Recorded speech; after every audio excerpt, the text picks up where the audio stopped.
It's so good to be with you all this morning. It was really fun to be with the rest of your community this morning at 9:30, and you have just such a wonderful, welcoming, caring, loving community, and I just want to affirm you all in that.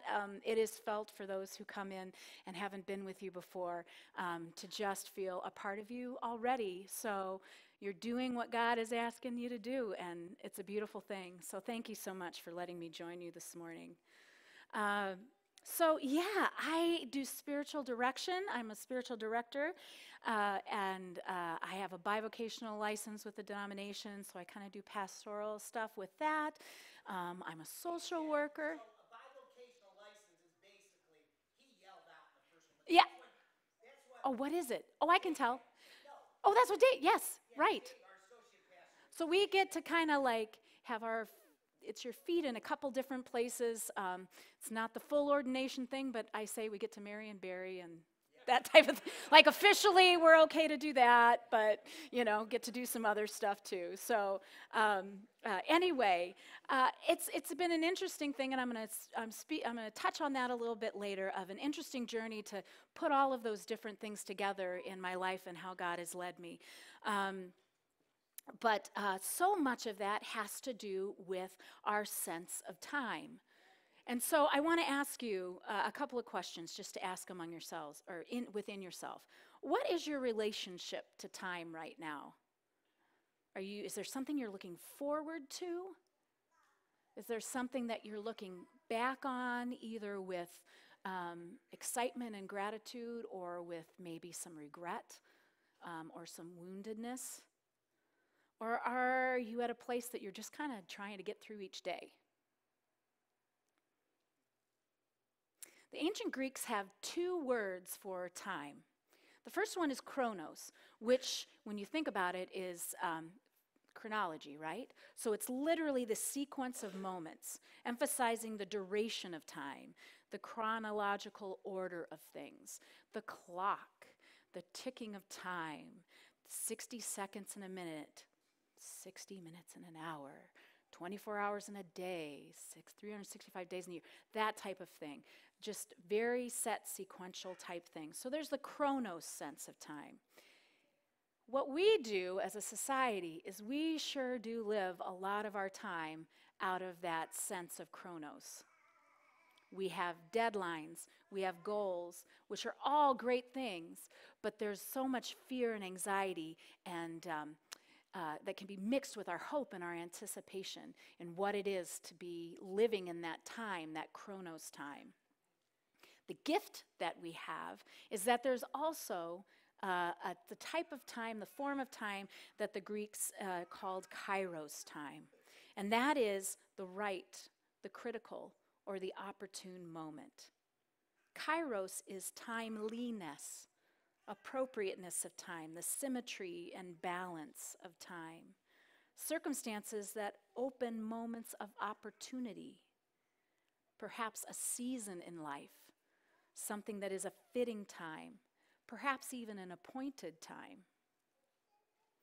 Chronos is that linear, quantitative sense of time.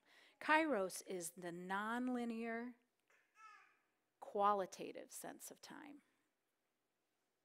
The trap is we tend to get really, really caught up in the sense of chronos time. It's easy to do so. Our society is based around it. And there is help in that it helps gives us some structure. But when it starts to become our main focus and we start living out of a place of fear or anxiety or sense of worthiness related to our sense of chronos time, that's where we can get into trouble. Because then we have our times governed by carefully calculated ways that we are letting that chronos time unfold. That it goes beyond something like what was deemed at creation, this sense of time of a day of going around the sun. So I don't know about you, but the way I tend to get caught up in that is I think of things such as, where did all those years go? How is this? I feel as though the more time goes by in my life, the faster everything seems to go. This last fall, my husband was with us this morning at the first service, but we became I'm still living with this word. I'm not sure I like it. I'm sitting with it with my spiritual director, but the word empty nesters. We're empty nesters. There's a beautiful thing in that, and then there's this really kind of void place that you can get caught up in. So we're empty nesters. We have 2 daughters, and our youngest went to college this fall. And this sense of, where did all that time go? And now we're knocking on 4 weeks from the end of the school year, and her first year is going to be done. Our daughter's going to be a senior next year. It's like, where is this time going? So that sense of, where did all the time go? There might also be a sense of, what have I done with my time? Has there been the purpose that God is hoping for me in my time? Did I take enough of the opportunities and chances to make a difference, to make an impact, to have my part of God's fingerprint on the world that He's asked me to do? There's also those times for me. I'm knocking on the door of 52, and I walk by mirrors and I startle myself. It's just like I walk by mirrors and I'm saying, oh, who's that person right there? I have no idea who that is, because I'm picturing myself back there in my 30s at least. And I walk by the mirror and I kind of startle myself and think, who is that person in the mirror? And so there's that sense that's with me every single day of the chronology of time. So what is time? To put it really simply, it's duration. It's a duration that marks, often through the clicking of the clock, or more precisely, benchmarks maybe in our life that mark the passage of time. So we could say that it's also a precondition for change. That time, the passing of time, is also the opportunity, if you want to see it that way, for change. Because change is going to come. Every moment isn't going to be exactly the same. And might not be intended to be, because we are evolving, growing, God molding children. The exciting thing about being a believer, or someone that is following after the heart of God, is that we get to have the opportunity, even more so than anyone else, to live with the knowledge that there is Kairos time, the time that God has spoken into, that is way beyond the limitations of Chronos time. Often they're God-ordained times throughout history. Sometimes they're called the appointed season, or the right time, or God's time. Some of the most obvious ones are what we celebrate in December, the coming of Jesus. That was an appointed time. That was a appointed time that had been appointed hundreds of years before. And Mark saying, it is coming. And then that time came, that God-appointed time. And now we're partway and almost to another time that was a marked time. That was Jesus' death and resurrection. There was purpose and appointment in that time and what was going to happen. And it wasn't just on the end of a chronology, something that was just laid out there for us. Kairos are moments then and now that allow us a glimpse into the other side, that we get to peek around the corner of eternity, that we get to actually glimpse into how God works. The Bible uses the word kairos, or forms of it, when relating to time, about 86 times in the New Testament. The word often includes ideas of an opportunity or a suitable time to take an action. You know, when we talk about seizing the day, that is a similar way of saying, I anticipate it this way when I think, I'm going to seize this day. Sure, there is an element of what am I going to do with this day, but there's something to me about what is going to be in this day that I don't yet even know, that I want to pay attention to, because I want to seize every moment of this day. It can often be also related to the element of the Greek word, if you break down kairos, that the word is head. And it isn't so much about thinking about it, it's about things coming to a head, coming to fruition, coming there for a purpose. So as those of us who follow God, we get to break it down even further, because God gives us and keeps us on our toes if we allow him to have our eyes and ears and senses open to God's leading, to take advantage of an opportunity to join God in what he's doing. Because, God lives not even in, he does live in Kairos time, but he has a whole different perspective of what that is. And I'm going to touch on that in a little bit. But when we think about it, have you ever found yourself saying, I just am looking for God's timing in it? I'm looking for God's leading. In the Bible, we often see words like things that are anticipating something to happen, waiting for the idea of what that designated time is.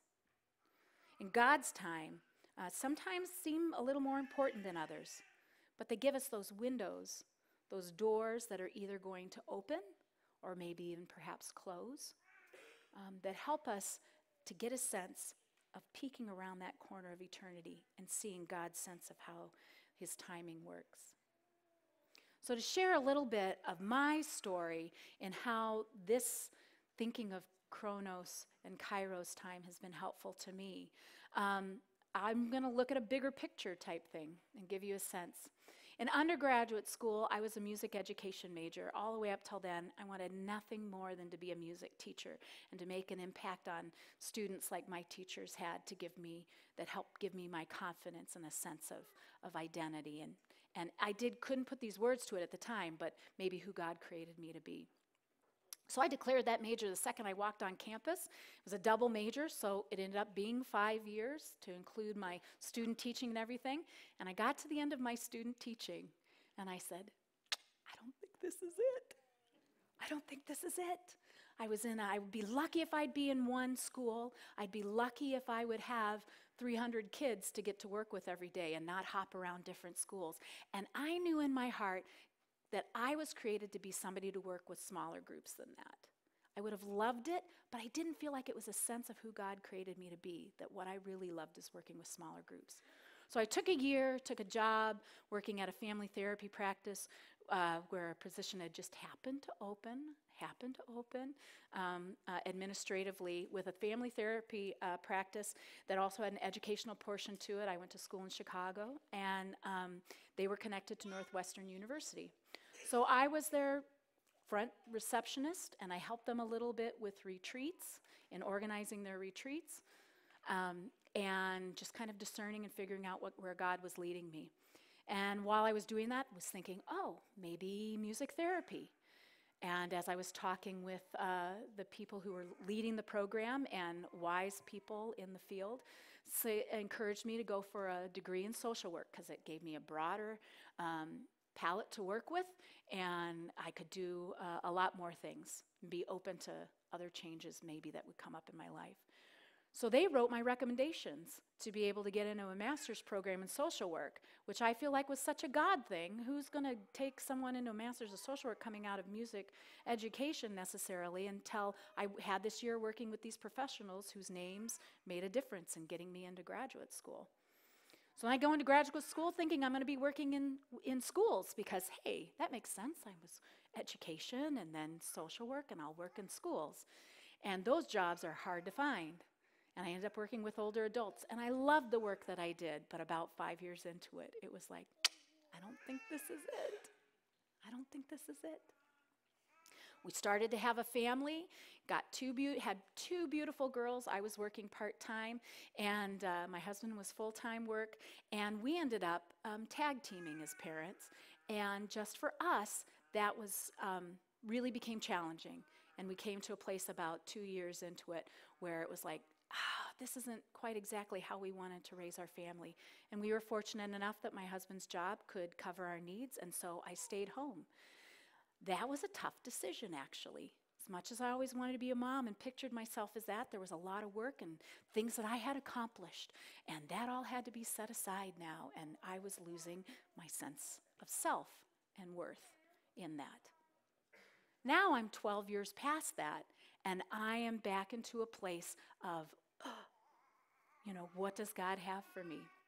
But thankfully in those years, I have learned to live more out of that Kairos time. Became working in discerning and doing training as a spiritual director. And now some of the things that have been leading me toward, I use the education stuff all the time.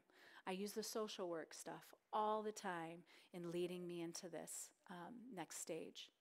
And part of what was discerning in that is in a time period where God, in the practices I was doing and the things that I was leading, I felt like God was really giving me this vision about starting what I called a spiritual community center.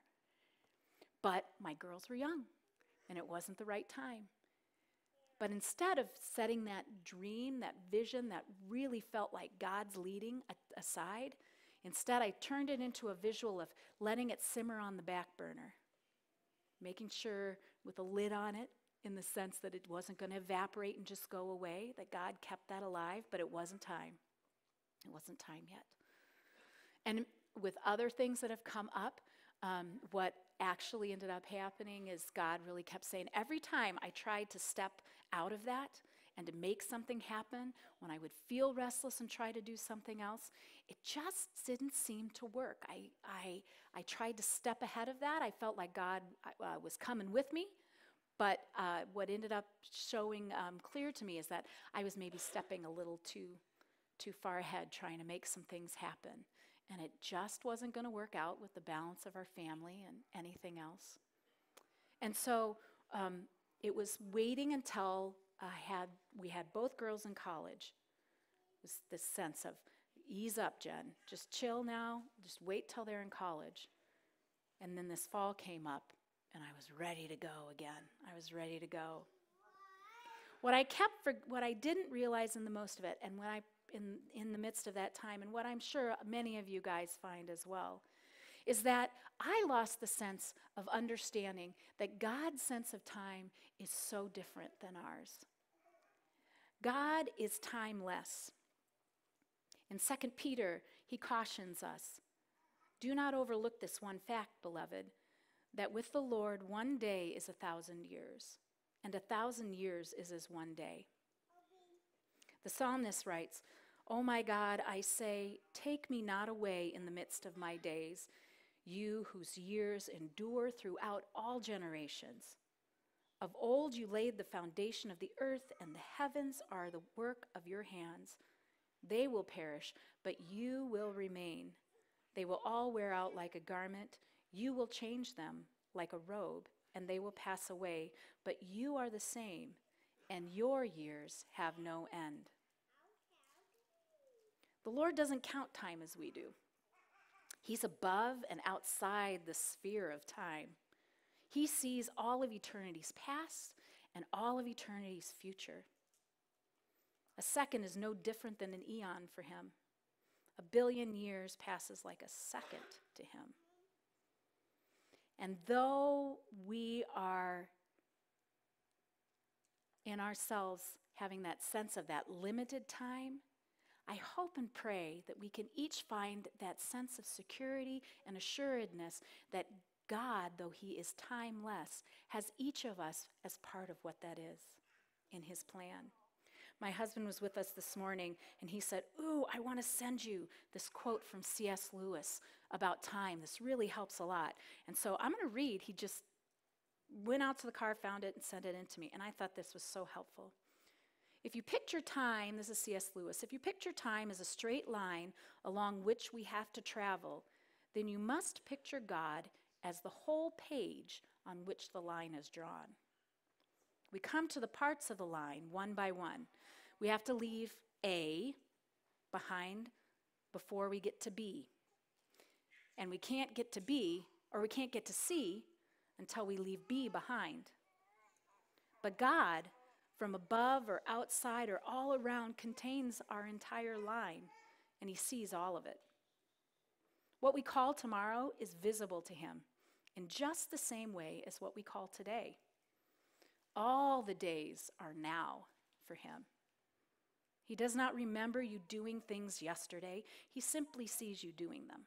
Because though you have lost yesterday, he has not. He does not foresee you doing things tomorrow. He simply sees you doing them. Because though tomorrow is not yet there for you, it is for him. He knows tomorrow's actions because he's already in tomorrow. And he can simply watch you.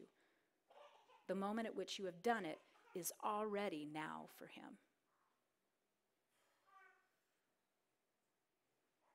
I hope that you can hear and find that assuredness that the things that we feel so hurried and rushed to get to doing, God is already there in the midst of. And he's seeing you in it. And he's reaching out to you in it. And so we can only grasp the concept of God's timeless existence in just a little bit, but I hope that visual helps. And in doing so, we can describe him as a God without a beginning or an end. He's infinite. He's everlasting. So in turn, as believers, I hope we can find a deep sense of comfort knowing that God, though timeless and eternal, is with us right now, and he's with you right now. He's not unreachably transcendent, but right now, here in this moment, he's with us. And because he is in this moment, he can respond to our needs and prayers. Sometimes it feels like we're not getting the response. And sometimes it's because it's not the response that we're hoping for, or it's not soon enough. I, for one, believe that God is always doing things to show that he is present with each one of us.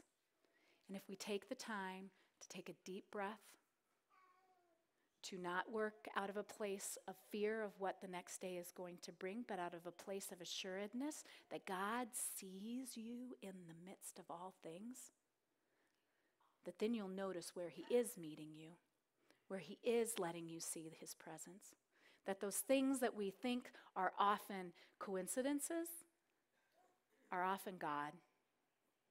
So when that person comes to mind to you, that you haven't thought of in a long time, pay attention to that.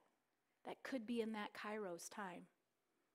For you to either heal something inside, to ask God to join you with when you're thinking of that person, or to lift them in prayer.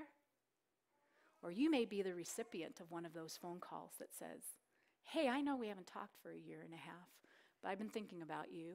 Just wanted to let you know.